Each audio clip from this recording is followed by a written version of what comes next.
नमस्कार दोस्तों, math finisher YouTube channel पे आपका स्वागत है। तो आज हम आपके लिए लेके आए हैं बेसिक मैथ का पार्ट नंबर 4।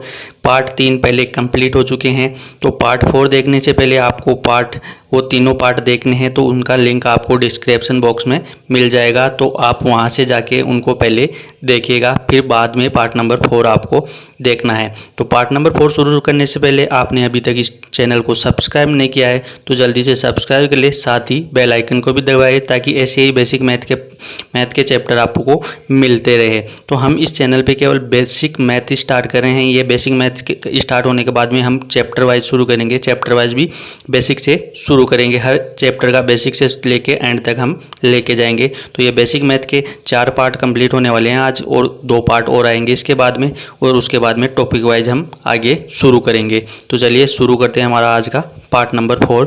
तो आज पार्ट नंबर 4 में हम आपको बताएंगे पक्षांतरण और तिर्यक गुणा कैसे होते हैं। हमने पहले पार्ट में किया था कि जोड़ बाकी गुणा भाग कैसे करते हैं। दूसरे पार्ट में हमने किया था कि चर और अचर राशियाँ क्या होती है।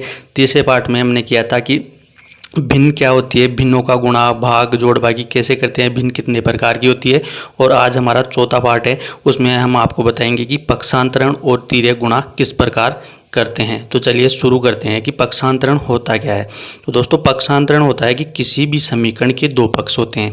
दोस्तों, कि किसी भी समीकरण के 2 पक्ष होते हैं। तो 2 पक्ष कौन कौन से होते हैं? एक दायां पक्ष होता है, एक बायां पक्ष होता है। दायां पक्ष को बोलते हैं राइट हैंड साइड, और बायां पक्ष को बोलते हैं लेफ्ट हैंड साइड। जैसे कि हमारे पास दे रखा है कि 2x + 5 5 बराबर 3x + 7। तो ये हो गया आपका दायां पक्ष, और ये हो गया आपका बायां पक्ष। इस प्रकार 2 समीकरण में पक्षांतरण करने में हमें 2 पक्षों की जरूरत पड़ती है, एक तो दायां पक्ष और एक बायां पक्ष। तो देखते हैं कि हमारे पास दोस्तों की दायां पक्ष होता है पक्षांतरण में, एक बायां पक्ष होता है। तो दोस्तों ये आपको याद रखना है। अब आगे देखते हैं दोस्तों, किसी भी संख्या या राशि को एक पक्ष से दूसरे पक्ष में ले जाने पर या पक्षांतरण कहलाता है। यानी कि किसी भी एक राशि को एक पक्ष से हम दूसरे पक्ष में लेके जाते हैं तो वो पक्षांतरण कहलाता है। जैसे कि आपके पास ये संख्या है कि 2x बराबर 3। अब ये यहाँ से ये 2 है, हमें इसको इस साइड में लेके जाना है, तो हम इसको इस प्रकार लिखेंगे 3/2। तो ये 2 जो यहाँ इसके भाग में आए हैं, ये पक्षांतरण होके आया है, हम इसको पक्षांतरण कहते हैं। आगे देखते हैं दोस्तों, आगे क्या है। पक्षांतरण करने पर उस संख्या या राशि का चिन्ह बदल जाता है। हम किसी भी राशि या संख्या को अगर पक्षांतरण करते हैं तो उसका चिन्ह बदल जाता है पक्षांतरण करने पर। क्लियर दोस्तों? अब चिन्ह कैसे बदलता है मैं आपको बताता हूँ, ध्यान से देखना दोस्तों। कि अगर वो संख्या इस साइड में पक्षांतरण करने से पहले प्लस में है, तो पक्षांतरण करने के बाद में वो संख्या आपकी माइनस में हो जाएगी। क्लियर दोस्तों? आपको ये ध्यान रखना है कि अगर वो संख्या पहले प्लस में दे रखी है तो पक्षांतरण करने के बाद में वो संख्या माइनस की हो जाएंगी। दोस्तों, अगर आपको माइनस की संख्या दे रखी है और पक्षांतरण करने के बाद में वो संख्या आपकी प्लस की हो जाएगी। क्लियर दोस्तों? कोई डाउट नहीं रहना चाहिए। अगर आपको संख्या दे रखी है कि वो संख्या आपको गुणा में दे रखी है, और अगर हम उसको पक्षांतरण करते हैं तो वो संख्या पक्षांतरण होने के बाद में भाग में चली जाएगी। अगर इस साइड में गुणा में दे रखी है, जैसे कि हमने ये किया था कि ये संख्या यहाँ गुणा में दे रखी है, तो पक्षांतरण करने के बाद में यह संख्या यहाँ भाग में चली जाती है। अगर हमें भाग में दी जाती है संख्या, तो वो पक्षांतरण करने के पश्चात गुणा में चली जाती है। अगर ये संख्या यहाँ भाग में है, हम इसको वापस पक्षांतरण करते हैं तो ये संख्या यहाँ पे गुणा में आ जाएगी। अगर हमें संख्या दे रखी है कि कोई भी संख्या दे रखी है कि वर्ग दे रखा है किसी संख्या का, और यहाँ दे रखा है 2, तो अब हम इस वर्ग का पक्षांतरण करेंगे तो हमारे पास क्या निकल के आएगा? ये संख्या हमारे पास वर्गमूल में निकल के आ जाएगी। अगर वर्ग में दे रखा है तो पक्षांतरण करने के बाद में वो संख्या वर्गमूल में हो जाती है। अगर घन में दे रखा है कि कोई भी संख्या आपको इस प्रकार घन में दे रखी है, तो और उसको घन में देने के बाद में आपको कहेगी पक्षांतरण करना है, तो वो किस प्रकार पक्षांतरण होगी? तो ये हमारी इस प्रकार पक्षांतरण हो जाएगी, यह घनमूल में पक्षांतरण होगी। अगर वर्गमूल में दे, इस प्रकार वर्गमूल में दे, तो इसको पक्षांतरण करने पर वापस ये वर्ग में आ जाएगी। अगर घनमूल में दे दोस्तों तो वापस ये घनमूल में आ जाएगी। तो यह आपको याद यही रखना है, प्लस की दे तो माइनस में बदल जाएगी, माइनस की दे तो प्लस में बदल जाएगी, गुणा में दे तो भाग में बदलेगी, और भाग में दे तो गुणा में, और वर्ग में दे तो वर्गमूल में, घन में दे तो घनमूल में, वर्गमूल में दे तो वर्ग में, और घनमूल में दे तो घनमूल में। इस प्रकार यह संख्याएं पक्षांतरण करने पर बदल जाती है। तो ये आपको याद रखना है कि किसी भी संख्या या किसी भी राशि को पक्षांतरण करने पर उनका चिन्ह आपस में बदल जाता है। तो यहाँ तक कोई आपको डाउट नहीं रहनी चाहिए। हम यहाँ बिल्कुल बेसिक से लेके चल रहे हैं, तो आपको ये चीज़ें ध्यान में रखनी है। आगे देखते हैं दोस्तों। अब हम पक्षांतरण से संबंधित कुछ क्वेश्चन करते हैं, जिससे कि आपको ये जो भी चिन्ह परिवर्तन और पक्षांतरण की करने की जो भी तरीका है वो आसानी से समझ में आ सके दोस्तों। तो हम देखते हैं कि कुछ समीकरण दिए गए हैं, उनमें से x का मान हम किस प्रकार निकालते हैं। तो ये चीज़ें आपको अच्छे से समझ में आ जाएगी अगर ये क्वेश्चन आपको हम ये क्वेश्चन करा रहे हैं। तो चलिए देखते हैं क्वेश्चन। हमारे पास पहला क्वेश्चन है कि 2x - 8 बराबर 3x बटे 2 प्लस 10, ये हमारे पास एक समीकरण दे रखा है। तो अब हम इसको पक्षांतरण करेंगे कि 2x - 8 बराबर 3x बटे 2 प्लस 10। तो हम क्या करते हैं कि x वाली संख्या है इनको एक तरफ कर लेते हैं, और जो संख्या दे रखी है इनको एक तरफ कर लेंगे। तो x वाली संख्या को हमने एक तरफ कर लिया, और संख्या वाली की संख्या को हमने एक तरफ कर लिया। अब यहाँ हम एलसीएम लेंगे। तो एलसीएम मैंने पिछले पार्ट में बता दिया आपको कि एलसीएम किस प्रकार लेते हैं, तो आप उसमें जाके देख लेना। और यहाँ भी बता देता हूँ कि हम एलसीएम किस प्रकार लेते हैं। तो एलसीएम लेते हैं कि ये जो संख्या है इसको एलसीएम आया, इस संख्या के यहाँ इसके नीचे 1 है, तो इन दोनों का एलसीएम आया 2। तो यहाँ 2 में 1 में 2 का भाग कितनी बार जाता है, 1 बार 2 बार जाता है। तो ये संख्या 2 से गुणा होगी तो 4x, और इसमें 2 का भाग 2 में 1 बार जाता है, तो ये ऐसे कैसे आ जाएगी 3x। और यहाँ 10 में 8 जोड़ा तो हमारे पास ये 18 आ गया। अब आगे करते हैं, ये हमारे पास कैलकुलेशन आ गई। कैलकुलेशन को आगे हल करने पर 4x में से 3x गए तो हमारे पास x बच गया, और नीचे 2 है। इसको आगे हल करने के बाद 18, और x की वैल्यू हमारे पास निकल के आएगी 36। यहाँ हमें x की वैल्यू ही निकालनी थी, तो हमने क्या किया कि x की वैल्यू एक तरफ कर ली पक्षांतरण करने के लिए। हमें पक्षांतरण किस प्रकार करते हैं कि x की वैल्यू यहाँ देखो प्लस में थी, तो इसको यहाँ लेके आएंगे तो ये वैल्यू माइनस में आ गई। चिन्ह परिवर्तन हुआ ना, जैसा कि मैंने पहले बताया था आपको दोस्तों कि चिन्ह को इधर लाने पर चिन्ह परिवर्तन हो जाता है। तो x की वैल्यू हमने एक तरफ ले ली, और ये संख्या वाली वैल्यू इस तरफ ले ली। ये देखो 8 यहाँ माइनस का है, तो इस साइड में लाया तो हमने ये प्लस का हो गया। तो यहाँ से दोस्तों समझ में आ गई होगी बात, कोई भी यहाँ के डाउट नहीं रहना चाहिए, यह बात आपको समझ में आ गई हो। एक क्वेश्चन और देखते हैं ताकि आपको अच्छे से समझ में आ जाए दोस्तों। तो देखते हैं अगला क्वेश्चन। अगला क्वेश्चन दे रखा है आपको 3x बटे 2 माइनस 4x बटे 4 बटे 8 बराबर x बटे 3 प्लस 10 बटे 8, ये आपको समीकरण दे रखा है। अब हमें वही करना है कि x की वैल्यू हमें एक तरफ लेनी है। तो x की वैल्यू ये यहाँ प्लस की है, तो इस साइड में आएगी तो ये माइनस की होगी, और ये संख्या वाली वैल्यू है ये है माइनस की है, तो इस साइड में लेंगे तो ये प्लस की हो जाएगी। अब वही इसका एलसीएम लेना है। तो 2 और 3 का एलसीएम हमारे पास 6 हो गया। अब देखो कि 2 का भाग 6 में कितनी बार जाता है, 3 बार जाता है। तो ये 3 से इसको गुणा किया तो 3 9x आ गया, 3 से 3 को गुणा किया तो 9x आ गया। अब 3 का भाग 6 में 3 का भाग कितनी बार जाता है, 2 बार जाता है। तो 2 को x से गुणा किया तो 2x। और जैसा कि मैंने पिछले वीडियो में बताया था कि दोस्तों कि अगर किसी भी संख्या का हर समान है तो उसका एलसीएम वही होता है, और ऊपर वाली संख्या को हम इसमें कुछ नहीं करते हैं, नीचे वाली जो है हर होता है उसको ऐसे कैसे लिख देते हैं, और ऊपर वाली संख्या को हम जोड़ देते हैं। तो हमने इसको 8 10 और 4 14 इसमें को जोड़ दिया। अगर आगे किया दोस्तों हमने कि 9x में से 2x निकाला तो हमारे पास बच गया कि 7x बटे 6, इस साइड में ये बच गया दोस्तों, और इस साइड में आ गया कि 14 बटे 8। अब हमें x की वैल्यू निकालनी है, तो 14 बटे 8, और ये यहाँ पे देखो दोस्तों कि यहाँ पे ये जो 7 दे रखा है यहाँ पे गुणा में है, तो इस साइड में आएगा तो ये भाग में आ गया। और यहाँ पे ये दोस्तों कि ये 6 दे रखा है ये भाग में है, तो यहाँ पे गुणा में आ जाएगा। अब देखते हैं कि हमने इसको काट दिया, इसको काटा तो ये हो गया 7, और ये हो गया 2 से काटा तो ये हो गया 4, ये 7 से 7 कैंसिल, ये 3 और ये 2। तो ये हमारे पास x की वैल्यू कितनी निकल के आएगी दोस्तों, 3 बटे 2 निकल के आएगी। तो ये हो गई हमारी साधारण भिन्न। अगर इस साधारण भिन्न को हम संयुक्त भिन्न में बदले तो 2 का भाग देंगे, तो इसमें 2 एकम 2, एक बार तो पूरा गया और 1 बचा। तो हम इस भिन्न को किस प्रकार रखते हैं, तो मैंने पिछले वीडियो में बताया था आपको कि ये जो संख्या है इसको पहले लिखते हैं और जो शेष बचा है इसको ऊपर और जिसका भाग दे रहे हैं उस संख्या को हम नीचे लिखते हैं। तो ये हमारी संयुक्त भिन्न आ जाती है। तो अक्स की वैल्यू हमारे पास ये निकल के आ गई। तो आपको उम्मीद करता हूँ कि पक्षांतरण करना आसानी से समझ गए होंगे कि पक्षांतरण किसी भी संख्या का किस प्रकार करते हैं और पक्षांतरण करने पर कौन सा चिन्ह कैसे बदलता है, और गुणा में होता है तो भाग में किस प्रकार जाता है, और प्लस में होता है तो माइनस में किस प्रकार जाता है। तो आपको ये पक्षांतरण करना उम्मीद करता हूँ बड़ी ही आसानी से समझ में आ गया होगा। और अगर इस टाइप का पक्षांतरण का कोई प्रश्न आता है तो आप उसे आसानी से सोल्व कर सकेंगे। तो देखते हैं अब आगे। पक्षांतरण को देखने के बाद दोस्तों हमारा अगला पॉइंट आता है तिर्यक गुणा।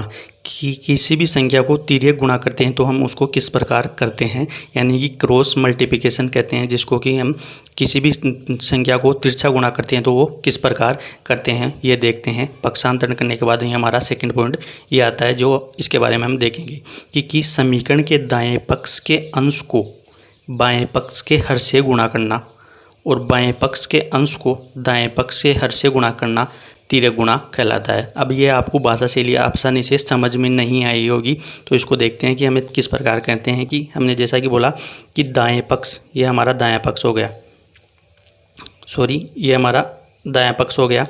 तो दाएं पक्ष के अंश को बाएं पक्ष के हर से और बाएं पक्ष के अंश को दाएं पक्ष के हर से गुणा करते हैं, हम क्रॉस मल्टीप्लिकेशन करते हैं। तो ये हमारा तिर्यक गुणा कहलाता है। अब इस संख्या को इससे गुणा किया तो a इंटू डी हो गया, इस संख्या को इससे गुणा करेंगे तो b इंटू सी हो गया। यही हमारा तिर्यक गुणा होता है, तिरछा गुणा होता है, क्रॉस मल्टीप्लिकेशन जिसे हम बोलते हैं तिर्यक गुणा इस प्रकार होता है। अब देखते हैं इससे संबंधित कुछ प्रश्न ताकि जिससे आपको ये तिर्यक गुणा या क्रॉस मल्टीप्लिकेशन करना आसानी से समझ में आ सके। तो दोस्तों देखते हैं अगले क्वेश्चन हमारे। तो दोस्तों देखते हैं कुछ क्वेश्चन की दिए गए समीकरण में अक्स का मान ज्ञात करें। हम अक्स का मान निकालेंगे तिर्यक गुणा करके, क्रॉस मल्टीप्लिकेशन करके कि हमें अक्स का मान किस प्रकार निकलता है, ताकि हमें क्रॉस करना यानी कि तिरछा गुणा करना आसानी से समझ में आ सके। तो हमारा पहला क्वेश्चन है 2x प्लस 3 बटे x प्लस 9 बराबर 2/3। ये हमारे पास एक समीकरण दे रखा है। अब हमें इसको क्रॉस मल्टीप्लिकेशन यानी कि तिर्यक गुणा करना है। तो तिर्यक गुणा करने के लिए वही हमें इस संख्या को इससे गुणा और इस संख्या को इससे गुणा करना है। तो इस संख्या को इससे गुणा किया तो हमने पहले 3 रख लिया, 3 के बाद में कोष्ठक में रख लिया 2x प्लस 3। जैसा कि मैंने आपको पहले वीडियो में बताया था कि ये जो कोष्ठक वाली चिन्ह होती है ये बोर्डमास के नियम से हल होते हैं। तो आप उसको तभी तो बोल रहा हूँ कि आप पहले वो वीडियो देखना ताकि ये वीडियो आपको आसानी से समझ में आ जाएगी।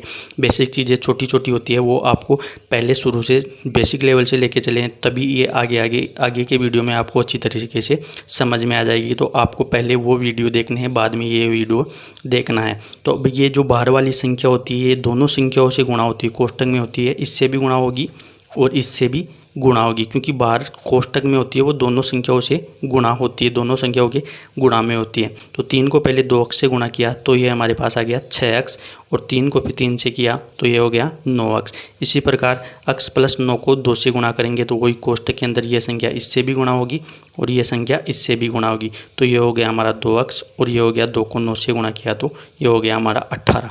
अब हमें क्या करना है, जैसे पहले किया था कि पक्षांतरण करेंगे, x वाली वैल्यू हमें x वाली संख्या एक तरफ लेनी है और ये जो संख्या है ये हमें एक तरफ लेनी है। तो अब ये x वाली वैल्यू यहाँ प्लस की है तो इस साइड में आएगी तो हमारे पास ये माइनस की हो जाएगी, और यहाँ ये 9 प्लस का है तो ये इस साइड में आएगा तो ये हमारे पास -9 में बदल जाएगा। अब देखो आगे देखते हैं कि माइनस करते हैं, 6x में से 2x गया तो ये हमारे पास आ गया 4x और 18 में से 9 गया तो ये आ गया हमारे पास 9, तो 4x बराबर 9 आ गया। अब देखते हैं कि x, अब ये यहाँ पे गुणा में दे रखा है 4 तो इस साइड में आएगा तो ये हमारे पास भाग में आ जाएगा। अब हमें क्या करना क्या है कि 9 में हमें 4 का भाग देना है, तो 4 का 2 बार गया ये 8 हो गया और ये शेष बदल था। तो हमें इसको किस प्रकार लिखना है, जैसे मैंने पहले वीडियो में बताया था, इस संख्या को यहाँ लिखना है, उसके बाद में जो शेष बचा है इसको ऊपर और जिसका भाग दे रहे हैं इसको यहाँ तो ये हमारी संयुक्त भिन्न निकल के आ जाएगी, या इसको आप यहाँ तक करेंगे तो ये हमारी साधारण भिन्न है और ये हमारी संयुक्त भिन्न है, जो कि हमारा अक्स का मान निकल के आया। या तो अक्स का मान आप 9/4 रख सकते हो या 2 सही 1/4 लिख सकते हो, जो भी ऑप्शन में हो आप दोनों में से कोई सा भी कर सकते हो आंसर ऑप्शन के हिसाब से। तो आपको तिर्यक गुणा करना समझ में आ गया होगा। एक और प्रश्न देखते हैं ताकि उससे आपको आसानी से समझ में आ सके।